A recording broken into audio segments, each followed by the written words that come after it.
floral heels. And if we're being real, I feel like Desmond should take this as a hint to buy me some flowers.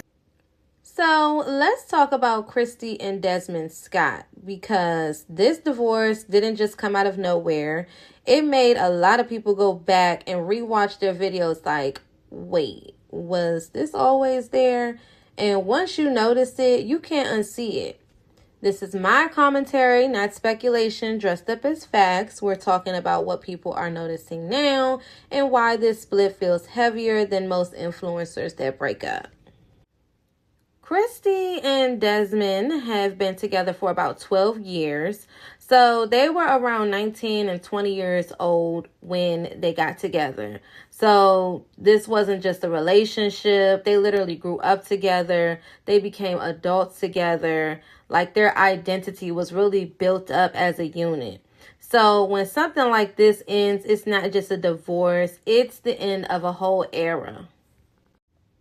A lot of people are saying the same things right now, that Desmond always looked like he really didn't want to be there. And I'm not saying he was a villain or secretly miserable, but there were moments where his energy felt like showing up just out of obligation. He was like physically there, but not really mentally. He just did it, for her. Like, he had to do it. But meanwhile, you had Kristy, who was always over the top. She's very high energy, enthusiastic, at least that's how she presents herself on camera. What's interesting is how hindsight works, because at the time, those moments just felt like that was their relationship. That's how their family works. That was their dynamic. He's more of the chill one. She's more expressive. But once this divorce hit, because I really looked at the headlines and I was like, oh my gosh, what? Because I would see their clips, of course.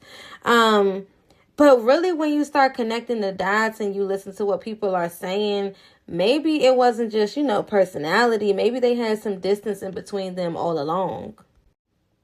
Now, let's talk about what's publicly out there.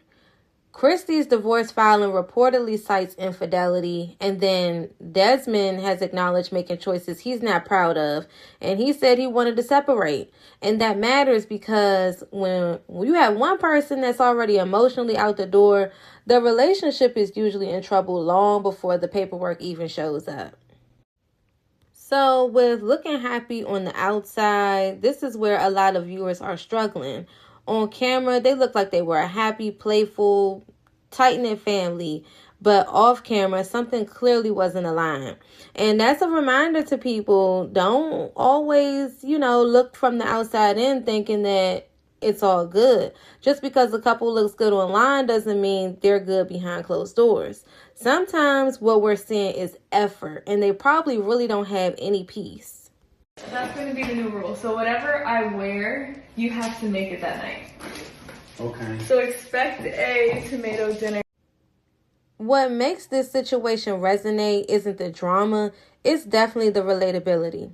A lot of people have been in relationships where one person is all in, the other person is just slowly pulling away, and then you have the outside world like your family, your friends. They have no idea what's going on.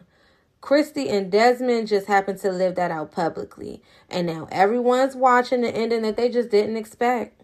Remember back in school when they used to say, where do you see yourself in 5-10 years? I definitely never saw this, but I love it.